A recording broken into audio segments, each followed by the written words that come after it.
The LSEP orders all residents to stay at home through April 14th unless they're traveling for essential activities. What are they? Essential activities include attending work and providing financial support for their families. Activities necessary for medical care, food, shelter, and clothing for the safety and well-being of their families. Action necessary for the preservation of their mental and spiritual health. Number 3, the LSEP continues to require residents of Abilene to gather in no more than 10 in any gathering.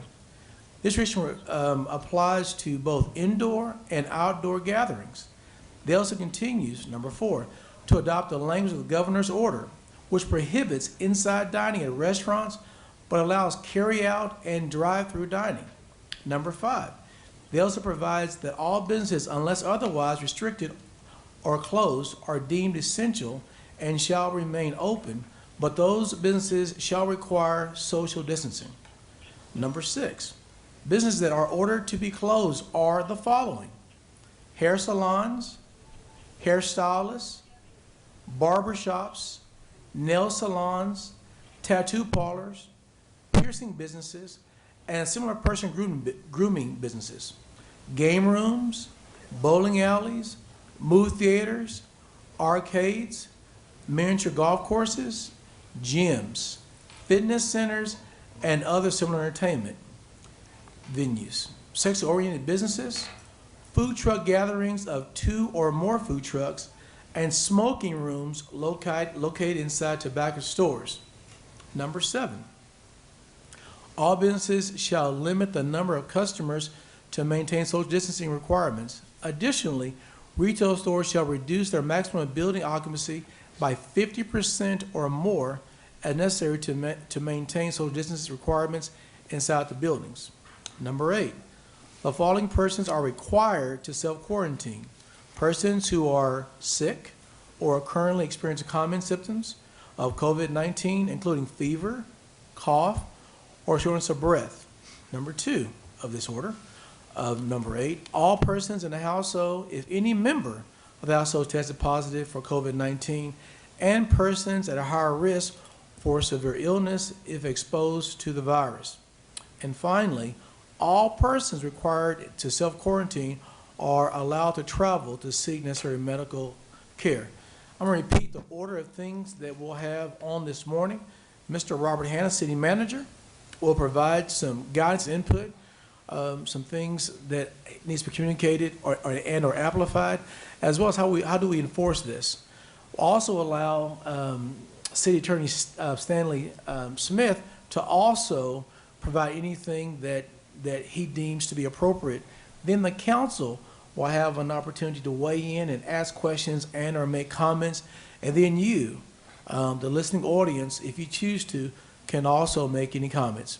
Mr. Robert Hanna. Thank you, Mayor and Council. I want to go over some things, and this may be redundant to some of what the Mayor has said, but I think it's important for people to hear this more than once. The intent of this order is to protect the physical health and well-being of the City of Abilene's residents, to protect the financial health and well-being of the City of Abilene residents and businesses, and to slow the spread of the COVID-19 to the maximum extent possible, while safeguarding the constitutional liberties of the City of Abilene residents by utilizing the least restrictive means possible and encouraging the highest level of personal responsibility. I'll stop there and just add this to that comment. This doesn't work if people don't take this seriously and behave responsibly. I will be telling you a story here shortly about one individual who did not and who has opened up this community to some level of exposure. It's important to know that if you're sick or currently experiencing common COVID-19 symptoms, including the fever, a shortness of breath, or a dry cough, you're required to stay home until one of three things happens. You've not had fever for at least 72 hours without using a fever-reducing medication. Your other symptoms have improved. For example, your cough has disappeared and the shortness of breath is no longer an issue. and at least 14 days have passed from since the symptoms first appeared. While you're required to stay home, you're still allowed to go see your doctor or seek medical care. One of the things we ask you to do so that your health provider knows that you're coming is to call ahead. Let them know that you're having these symptoms and that you'd like to make an appointment and come see them.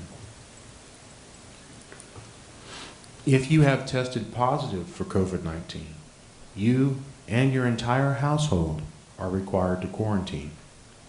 If you do not, we could fine you $1,000 per day per occurrence. And I can tell you with all seriousness, I will pursue every legal options available to me to make sure that you stay home. That could include APD sitting in front of your house. It could include ankle monitoring so that we know where your location is at all times. This is a serious thing. The fact that you may not feel ill, the fact that you may have mild symptoms, doesn't mean that your neighbor isn't going to have a severe health reaction to this disease. This is the time when we all have to take a little bit of self-sacrifice to make sure that our neighbors are healthy and protected. The mayor's defined essential activities. Basically, it's gainful employment for the financial welfare of your family. It also means any activity necessary for obtaining medical care, food, shelter, and clothing that may be necessary for the safety and well-being of themselves or their family. It also means anything necessary for the preservation of a person's mental or spiritual health. We understand that sometimes being 14 days in a building when you are having to stay at home may cause you to be cabin fever. If you're not sick, if you're not under quarantine, you're allowed to go for a walk, go outside. Just when you do those things, maintain social distancing. Make sure you're 6 feet apart.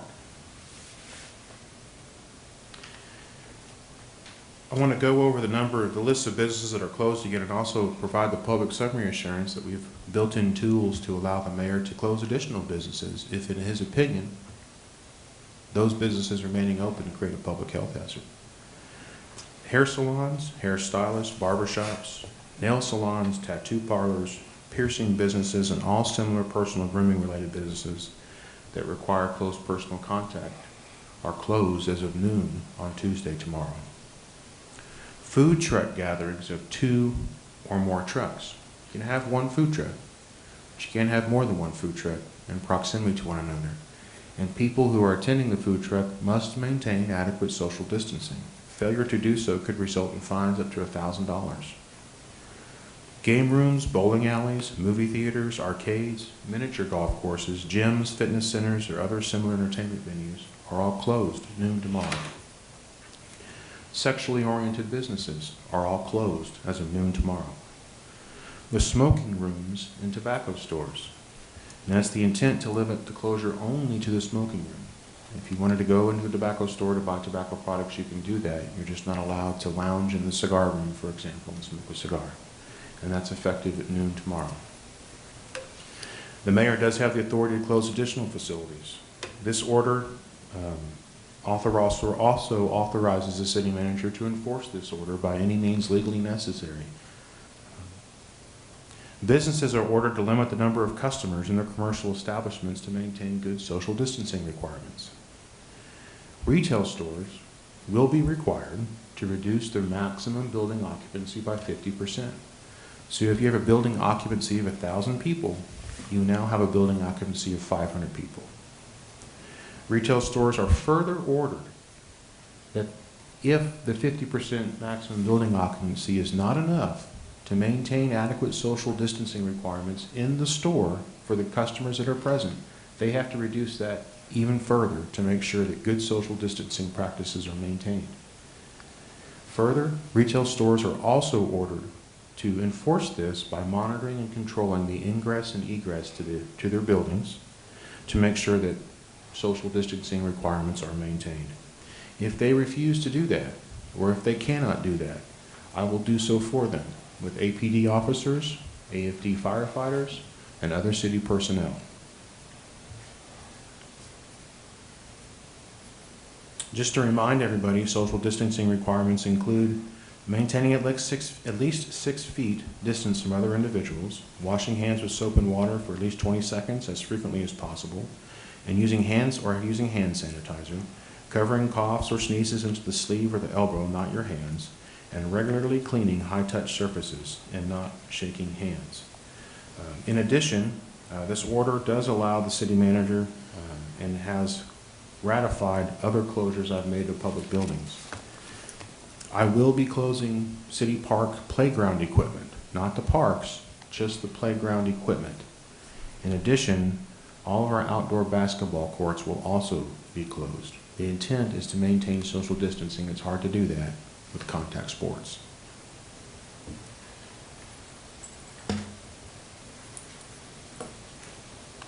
Violations of this order to restricting gatherings of 10 or less for social gatherings can be a fine not to exceed $1,000 or confinement in jail up to 180 days.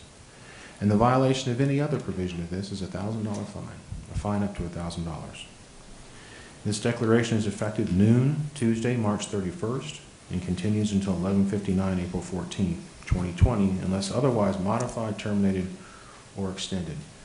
And Mayor, with your permission, I'd like to talk about why this is so important. Certainly. This weekend on, I think it was yesterday, Sunday late, I had an email saying that we had another positive case that's already been reported to the public. He's a male in his 40s, and he and his spouse traveled to New York. They did not voluntarily self-quarantine, even though they were symptomatic of COVID-19. Their symptoms were mild. They included a dry cough, no fever, and I can't determine if he had shortness of breath or not. I think that he did, but some reports say he did not. They continued to go about their daily life. Even after he was tested, he did not, what we would consider, adequately quarantine himself. This kind of behavior is irresponsible. This is the kind of behavior that causes problems for people. This is the kind of behavior that makes other people sick. He and his spouse are now being monitored 24/7 by appropriate law enforcement authorities. And we're in the process of following the appropriate court process to secure ankle monitors for this couple. I'm not going to play around with this. I know there are some citizens who don't feel like we do enough, and some citizens say we do too much. But I'll tell you this much. If you test positive for COVID-19 and you're walking around in the public, you're going to regret that you did that. While the 14 days have passed since the symptom onset, and so the places that they visited, the transmission risk is negligible at this point in time. We won't be releasing the venues they've been in because of that reason. It's too much time has passed. But we will be contacting our appropriate tracing notifications and making contact with any citizens that we feel may be exposed and making sure they're properly notified, and they can make sure that they take the necessary steps to see their medical provider if they need to. And we just also want to follow up to make sure we know how far this thing goes. People need to take this seriously. Again, I will not hesitate to find people, place them in forced quarantine, or use ankle monitors to protect the public health.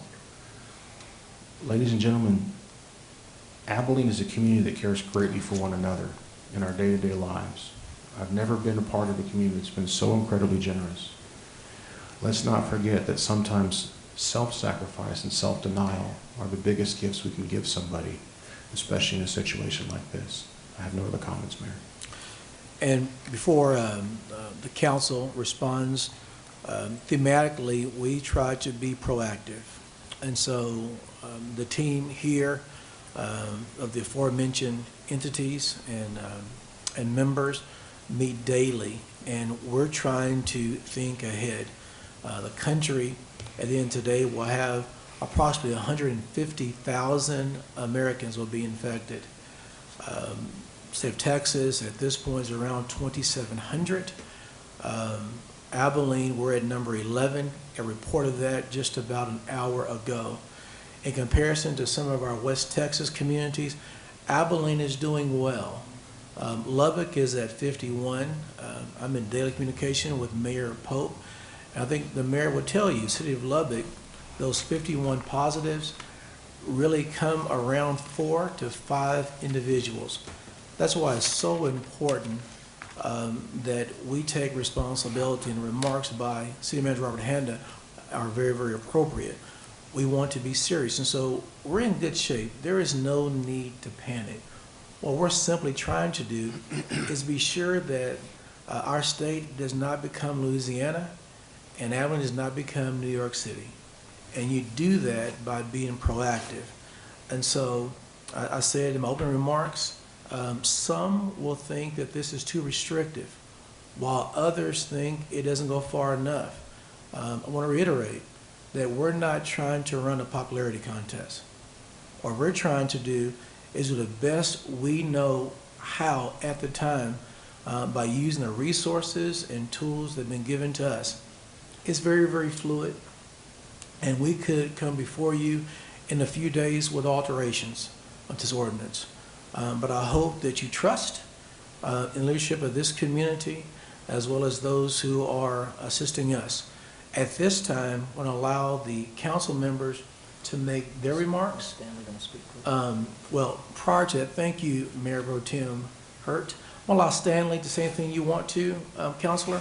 And after Stanley, the city attorney, provides some input, the council will then ask some questions or make comments, and then we'll allow you, our citizens, to be able to be a part of the conversation.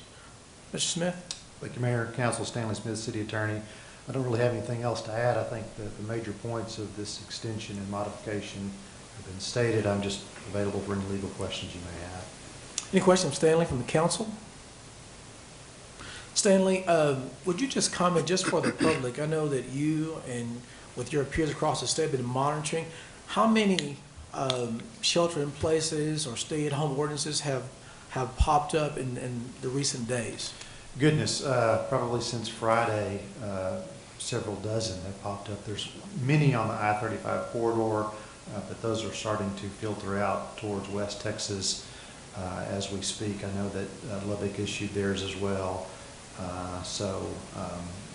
It's just generally gravitating towards the west, towards the big country, panhandle area, that sort of thing. And I believe in regards to the one Lubbock put in place last night, I think it differs from ours because they're requiring or eliminating all gatherings, not just 10 or less, but all gatherings.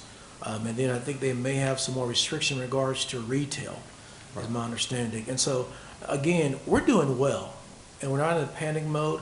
We're just trying to be proactive and thinking ahead so we don't put this community in the predicament that some of our West Texas neighbors are in. There have been fatalities in both Midland and Lubbock in recent days in regards to the virus. But anything you want to add, Mr. Smith? Yes, sir. Thank you. Does council have any remarks or questions? I have a couple, Mayor.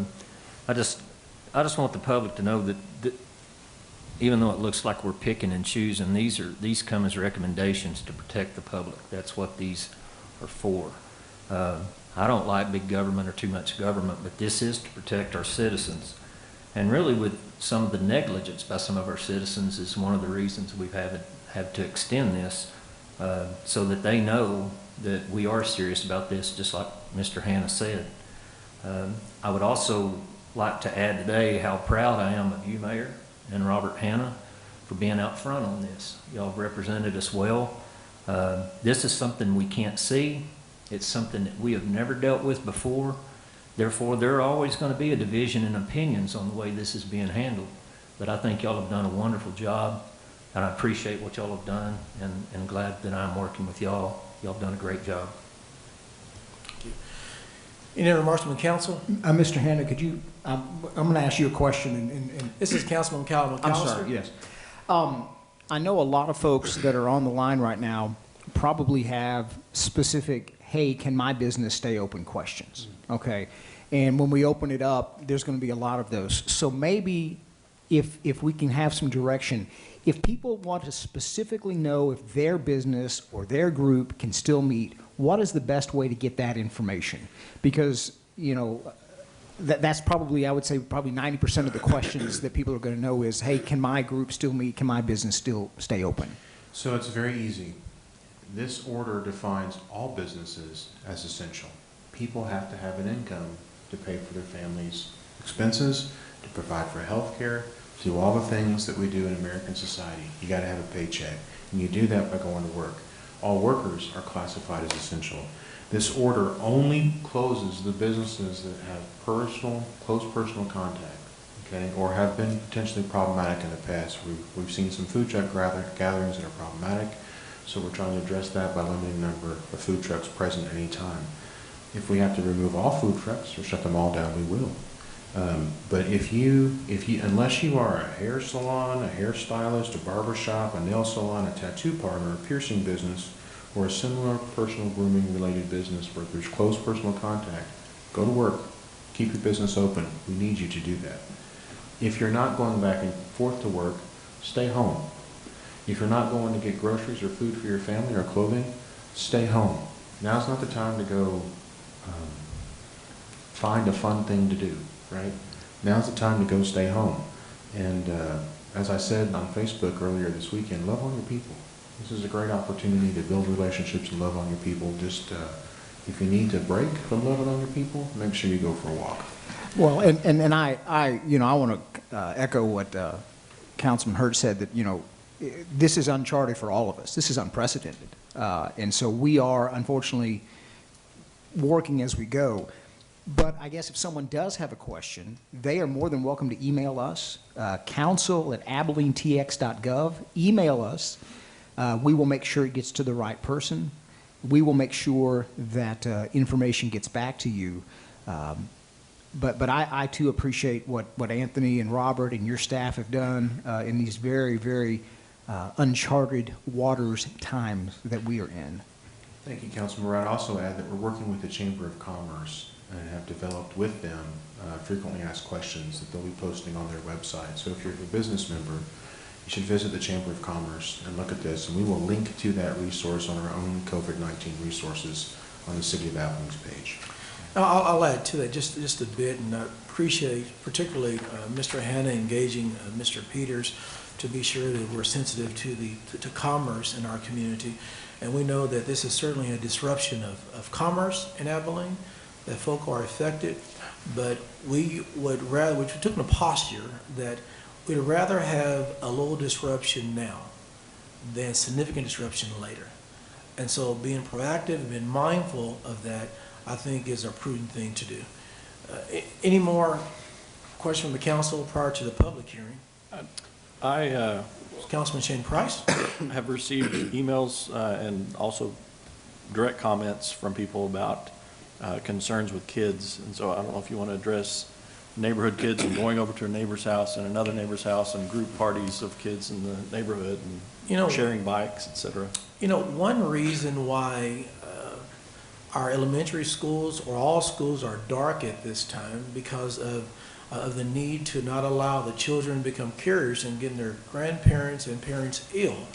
And so I think it's already been said that government at no level can contain this without the cooperation of the citizens.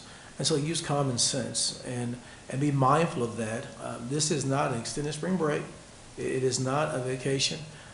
Would rather have your children playing with each other, maybe going in the backyard or taking walks, and not huddling with other groups of children that promote the spread of the virus. Thank you, Mayor. And I too appreciate not just your leadership, but all the time that this takes. Being mayor is a full-time job on top of your full-time job, but this has gone beyond that for the city manager, for you as the mayor, for many members of the staff. And so I express my appreciation to that dedication that is coming from a love for this community and a desire to help us navigate through this and reach the other end as soon as possible, but with as many people healthy as possible as well. Any more comments from the council? Thank you, Councilman Price.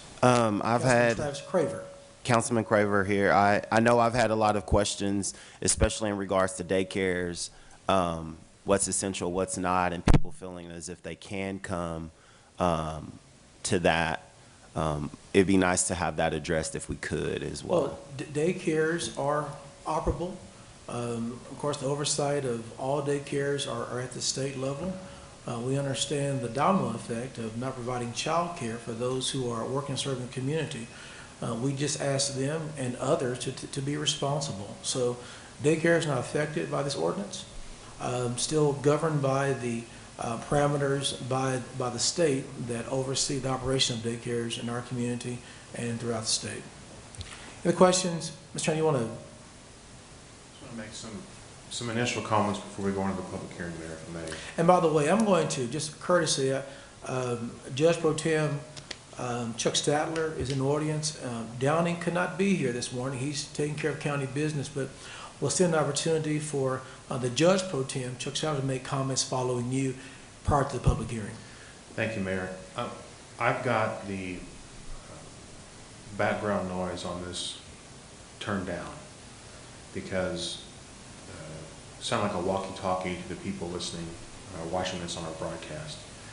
I'm going to turn this back up when we go into the public hearing. It's going to be very important that the people be respectful of one another, speak one at a time, don't speak over each other, those sorts of things. I will turn it back down if you need me to, Mayor, so we can take a pause if we need a cool-down period. But that's, I think, maybe a good way of doing this. Yeah. And like I said, this is Abilene, Texas. This is Taylor County. And we're different in other parts of the world. We want to be respectful. And so this is a courtesy to you, to allow you, although not present with us physically, to have a chance to provide input to your community. But I'm asking you to be respectful of this body, but moreover, respectful to citizens and others that are watching, listening to us, that we act in a way that's consistent with the core values of this community. And so we'll turn it over in just a bit, but I'm going to allow Judge Pro Tem Chuck Statler, if he wants to address the community. And thank you so much for what you've done, Chuck, in providing input and counsel through this whole situation. Mr. Mayor, members of the council, thank you for letting me come forward today. What I would like to say is that we appreciate the open communication. The judge, Mr. Hanna, along with Judge Bowles, myself, and the Taylor County Emergency Manager meet fairly regularly. There are a lot of telephone calls that have gone back and forth, and the communication that we have is essential to making sure that we provide for the people that were chosen. Sheltering is an issue that's been discussed, but the easiest way is to encourage people, stay home. Home is safe. That's where you're comfortable, and that's where you can control your own environment. So thank you for being proactive, Mr. Mayor. Members of the council, thank you very much. And Taylor County is proud to be able to stand beside you and protect the people that we both serve. Thank you. Commissioner Birch, you want to say any remarks at all? We're here to support you guys. That's why I'm here. Thank you so much. And Mayor Williams, I have another question I Sure. wanted to kind of bring to light. I know that there may be someone who is inflicted with the coronavirus and they're self-quarantined at home. What would you say to our viewers listening out there if they're wanting to obtain food and necessities for the home, but they're self-quarantined? What would you encourage them to pursue to be taken care of? Mayor, with your permission, I think there's a number of resources. If they're a member of a church community, calling their church and saying, hey, I need delivery of this, and someone responsibly buys something for them and put it on their grocery, on their door, on their porch. There are a number of food delivery services if you go online. Shipt is one of them, HEB, United Markets. Their Sam's will pack stuff up for you. You have to go pick it up, but Walmart may do the same thing. There are services that do this sort of thing, so you don't ever have to leave your home and you can get provisions. Also, dialing 211 is always an option. I would encourage people to do that. That should be your first resource if you need assistance, is to dial 211. They have trained experts take the call and put you in contact with the social services you might need that could be food. And if you're in a position that you may be out of a job, you may be struggling with some income, you may be at a point where you can't afford something, dialing 211 is a great place to start too. They'll do the same thing for you there. Great question. Thanks. I just think it's great for our listeners to be able to have some clarity on that and to know that this is where the church body can come into play, possibly. Does any remarks from the council prior to the public hearing? So for the public, I'm going to read a statement that opens up the public hearing. I want to reiterate about etiquette and about how we act and what's expected in our community. In a bit, you will have a chance to participate, give your name for the record, and we will go as long as we need to. We'll take what you say in consideration, and then we'll have a formal vote for what is before us. So at this time, I will open the public hearing and allow anyone to provide input. So open public hearing. Is there anyone who would like to speak either for or against this item? Please state your name for the record and allow us to know who you are. And we'll now, we're in the public hearing.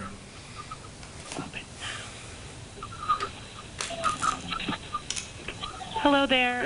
My name is Katherine Ballard, and I'm a deaf and hard of hearing person. I'm here in support of the deaf community. There's no sign language interpreter here on the screen. We need a sign language interpreter. The deaf community needs to be able to understand these updates and what's going on. The closed captioning is not enough access. It is not enough. English is not our first language, and it has a different grammatical structure. We need an American Sign Language interpreter for these updates. Cap, thank you so much. And I want to communicate to you, because of the limited individuals that can be in this spot, we didn't have room. I've been in conversation with city manager. We're going to replay this with an interpreter so that all of our community can be aware of what's occurring. We know that 14% of the population of the city are disabled, and the deaf are part of that. So this will be replayed with an interpreter. Apologies for that happening now, but on restraints, we were unable to do so. Is there anyone else? I know, but how would the deaf community understand what you're saying if you don't have an American Sign Language interpreter? Okay, let me restate this. So we're going to have a replay of this with an interpreter communicating what has been communicated inside these chambers. We will post the video again. You there, Catherine? Yeah, I'm trying to make sure I understood what you said. So you're going to post a video of it later with an interpreter? Yes, ma'am, that's correct. We'll post it later with an interpreter. Okay, thank you. Is there anyone else? My name is Louis Hillick. What about people like me that me and my mom, we got diabetes and we can't hardly get out? What about getting food to people like me and my mom? A couple of different things, and what has been mentioned is dialing 211. That's call for help in our community. They are set up. We've already requested some funds from our foundations that they've received to be able to help you, your mother, and others in your situation. And Mayor Williams, the folks listening at home may not be able to hear as well what is being said. So if when a question's asked, if maybe you could paraphrase the question again. Thank you so much. So we have a gentleman on the phone who's asking for help for him and his mother, both who have an ailment that may be sheltered in already. And what I communicated is a call for help is standing up in our community that is there for that purpose. We've requested funds and received funds and collecting more funds for that very reason. Thank you, Councilman McAllister. Is there anyone else? Yes. Yes, hi, my name is Sandy Espan, and my question is, what is the magic number before we actually go into a shelter in place totally? So the question was, is there a magic number before we go into like a hard shelter in place? I think that's what I heard. And so this is fluid. I mentioned daily conversations, more accurately, maybe hour conversations. And so we're going to do whatever we need to do that we deem appropriate to protect this community at that time.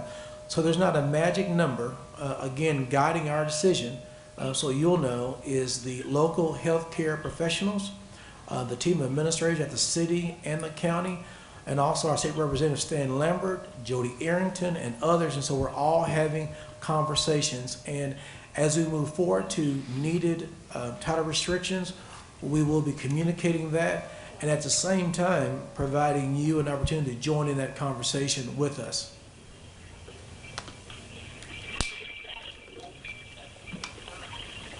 Anyone else? Yes, my name is Chris I have a question about the hospital and what you plan on doing about getting us the equipment that we need. And I was also wanting to ask about hazard pay for us employees that put our lives online. So there is, part of the team is both Abilene Regional and Hendrick. We're in communication with them daily. Medical equipment across the country is at a squeeze because of the pandemic. And so we're trying to muster all we can and try to assist them in their endeavor. This will likely get worse before it gets better. And so there is indeed a strain, but Abilene and others abroad trying to secure an opportunity to share and get other medical equipment. Is anyone else? My name is Chris Summers, and I have a clarification question. My concern is our PPE. Yes, my name is Robert. All right. My name is Chris Summers. I have a clarification question. With the closures of hair salons, that type of deal, my wife runs a pet grooming salon, and we were just wanting to clarify if that is included in the closures or not, so we can let our customers know the situation.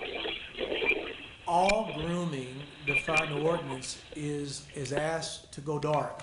And so that is indeed inclusive of the orders before us.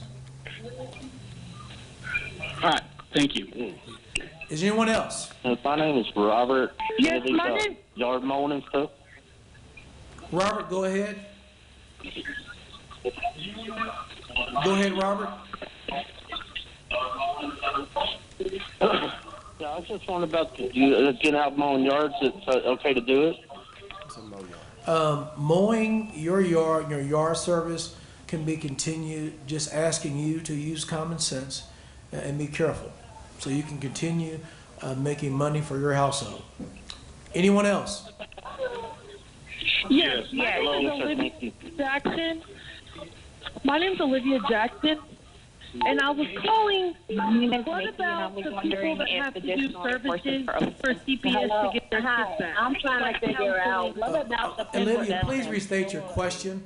Olivia Jackson, restate your question. This is a thing medically, but medical insurance has not kicked in and being turned around from doctors, but is currently still employed and still working for the public. Okay, I didn't understand that question. Olivia started her question and then stopped. Olivia, can you repeat your question, please? Hello? Yes. My question is, my kids are in CPS and CPS care in a foster home here in Abilene, Texas, and I have to do things to get them back, like counseling, nothing serious, but I was just wondering, how would I be going about that when I'm, like, every minute, I have to do something in order to get my kids back, but I can't do that with them being shut down. Would they be shut down? I think the question regards the Child Protective Services, CPS, and with that umbrella of state governing entity, I would refer you to engage CPS. They could probably more adequately answer your question in that regards. Yes, Ms. Hannah? I'd also, because I think what the citizen is asking is if this is a stay-at-home order and she must go to counseling services, can she still do that? The answer is yes, of course. All right, I understand that question. Thank you. Is there anyone else? Yeah. I have a question. What about the surrounding cities of Taylor County, the surrounding rural areas? Should we take that shelter in place as well? I mean, like Merkel, I believe, and I'll allow Judge Pro Tem Chuck Statler to speak to this, but the county on tomorrow afternoon, I believe, is going to address those municipalities as well as incorporated areas of the county with an ordinance to address Taylor County. In fact, it's 9 o'clock on tomorrow in the Commissioner's Court. that they're considering Taylor County in its entirety in regards to an ordinance. Can't speak to the other neighboring counties particularly, and so if you're in those counties or curious, I would reach out to them. But I think everyone's having the conversation. Everybody's reacting appropriately in regards to their community. And we have had people ask, is it safe to come to Abilene? I don't know that it's not safe, but it's just not wise. Would that be a safe thing to say? If it's not necessary? No, I think Abilene's safe. I mean, okay, that's not the way I meant it. I'm sorry, that came out wrong. But it's just, if people don't need to travel. I think if the whole point of a stay-at-home order is if you don't have to be out for an essential activity, you need to stay at home. Yes, Okay, and I apologize for the way I phrased that, but I just, because I've had people say, hey, I need to go to Dallas, or I'd like to go someplace. And we're still in a public hearing. So is there anyone else? State your name for the record. What do we need to do to address hazard pay for the healthcare workers? That's a question. Okay, so how do we get in? So I'll say this: the city of Abilene isn't going to authorize or approve hazard pay for MetroCare or hospital employees. It's outside of our ability to do that. I would say the firefighters and police officers of Abilene, Texas are well compensated. There are millions of Americans right now who are losing their jobs, and if you're a public employee and you have a job, we're doing our level best to make sure that you're operating an environment that is healthy and safe for you. And we should all be thankful that we get a paycheck, because there are many in the private sector that are not going to do so. Council's also authorized some additional pay for people that was sent out last week, and they were notified. So we are trying to take care of our own to the extent that we can. Still in the public hearing. Anyone else? Give your name for the record.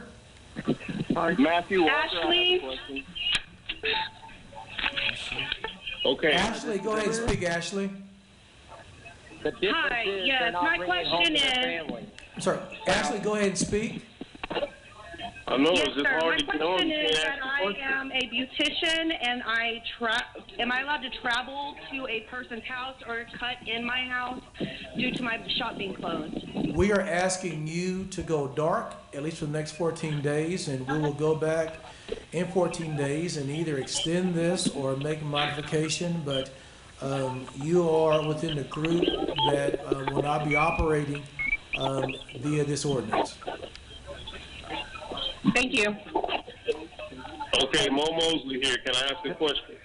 Yes, sir. Hello, yes. This is Andrew Garza. I'm calling to see how we work in Dallas Airport Place. And I was wondering Was that Mo who spoke first?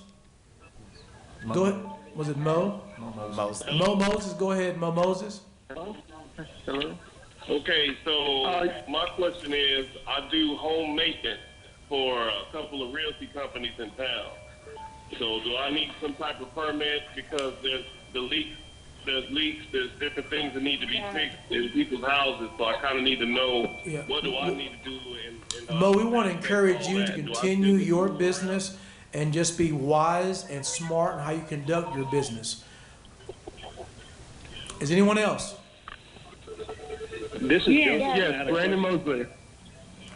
Okay, Brandon, go ahead. Okay, so my question is just concerning for people that work as far as in public, whether it be grocery stores or gas stations. When can we expect to see a further update to this limited shelter in place, to whether we go completely locked down? Go ahead, I can hear it. So the question was, for those that may work at grocery stores or gas stations or other essential businesses, when could they expect to see a total lockdown order? And I don't anticipate us going in that direction there. Correct. So grocery this one is stores, 14 banks, days. hospitals, those are at the high level of essential jobs. And so there may be some requirements inside some of those establishments that will, if things progress to a level, to put some additional layers of protection, but don't anticipate it being a lockdown that would affect those businesses. Is there anyone else? My name Please state your name so we can identify who you are, please. My name's Joseph? Go ahead, Joseph. Go ahead, Joseph, it's your turn to speak. I just really wanted to make a statement that that maybe if we don't have plastic gloves, that we could wear our winter gloves when we go to the store. Okay. Maybe they could mention that. Okay, and we want to encourage you as well as our business operators to do any and everything that will reduce the transmission of the virus. Joseph, you want to go ahead and speak? Joseph? Yes, sir. Go ahead and speak, Joseph. Yes, hello. I'm not Joseph. I'm Daryl Wallace. I'm Samantha. Okay, one more time, so we can understand you correctly. Joseph, it's your turn to speak. Yes, sir. Yes, sir. I was How will I know when it's my turn? This is Joseph. Speak, Joseph. I was going to ask a question as far as the businesses that are meant to go dark until April 14th. Is there going to be any kind of moratorium or rent alleviation for those certain business types that are asked to go dark? Seeing as this is the placement, it's right before April and rent payments are due for April, and then it's closed for the majority part of April. So it's going to affect those people paying their May rent checks and stuff like that. And some cities have done a moratorium or alleviation of rent and things like that. Are there going to be any kind of alleviation for those businesses that are meant to go dark for this period of quarantine? No, I don't. I'm not certain that the city of Abilene has the authority to not allow a landlord to receive payment, but we do not intend to make those changes or those requirements at this point in time. I do think at state level, Stanley, that there's some ruling at the AG's office about evictions. Is that correct? Does that understand? Speaking to the eviction process in the state, is that correct, Stanley? I do remember that there is some high level at the state level about no evictions at this time. I believe it's on the court level that courts are not going to hear evictions and tenants at this point. And if need be, we can provide some clarification for questions that we do receive so we can respond appropriately. Thank you, Mr. Smith. Yeah. Is there anyone else? State your name clearly so we can identify who you are. Yes, my name is Corrine. Go ahead and speak. Debbie Mills Ruth. Who did you have? Hello? I have. Bree, go ahead, Bree. Yeah. Yes, I have a question. Is there any rules about contractors that are working here in Abilene and then traveling back to their cities on the weekend where they're on lockdown and then coming back to Abilene and working? I'm just asking because I like to work and I'd like to feel safe at my place of employment. So I'm just wondering if there's any rules against that. So this ordinance, calls for everyone to be conscientious. It is not inclusive of elements that allow people to not come and go, and not an ordinance prohibiting construction or maintenance work. There may be a conversation at the state level from the governor in regards to travel that's commercial related city to city, but that's not part of the purview. Is there anyone else? Hello. I have a question. My wife, she works at Walmart. I've been sick for 2 weeks, headache, cough. I'm pretty sure I have the virus, but I can't get tested. Oh, wow. But my wife, she goes to work working at Walmart, serving food for everybody. She's been sick for the longest time, too, and her employees are getting sick. What is your protocol to handle that? Well, I'm going to try to answer your question. I don't know if you can state your name, but if you're sick, stay at home if you're sick. And if you're sick, contact your personal physician. If you're not a personal physician, contact the health department, and we can help you with that. Is there anyone else? Is to keep people from going to church. And please state your name so we identify who you are. Is there anyone else? My name is James Stewart. Speak, James. Mayor. My name is Sandra. Speak, James. And I want to know about the mail. James, would you speak? Clean off our mail, sanitize it. Will the mail still be running? So a question in regards to the mail system, which is under federal jurisdiction, no anticipated interruption of mail services, and I'm not sure in regards to requirements that the post office may put in place. Is there anyone else? Your name is Yes, Tony yes, Sir. My name's Debbie. Yes, sir. My name Thank you. Nation. Okay, so folks, we're going to do this. So we're trying to hear everyone to allow us the opportunity to be able to clearly understand who you are. I need you to please say your name. I will then repeat your name, acknowledge it's your turn. After which, then you can communicate things that need to be said. So say your name. I will repeat your name. Then you will speak. Jonas. Jonas? Tony Stansel. Is this Jonas? Nikki. Is this No, Jonas? this is Tony Stan. Tony. Tony, go ahead and speak, Tony. John? Yes, sir. Speak, Tony. Mr. Mayor, Council. Hello? Tony? Yes, sir. Ashlyn Ray.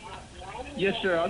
This is John. I want to know, what about, you said about, going to a store, getting clothes and food.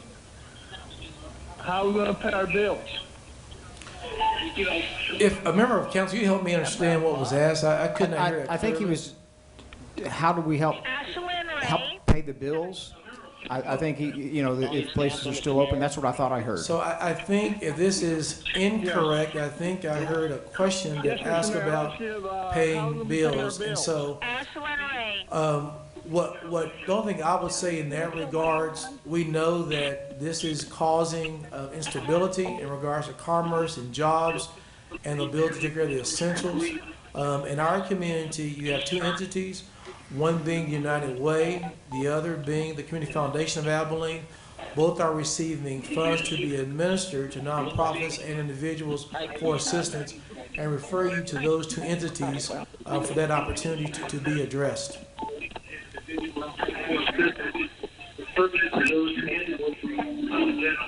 So at this time, we're going to go to a 5-minute recess. So for those who are online, you can hold your place online, but we're going to a 5-minute recess, and we'll join you back in 5 minutes. Thank you.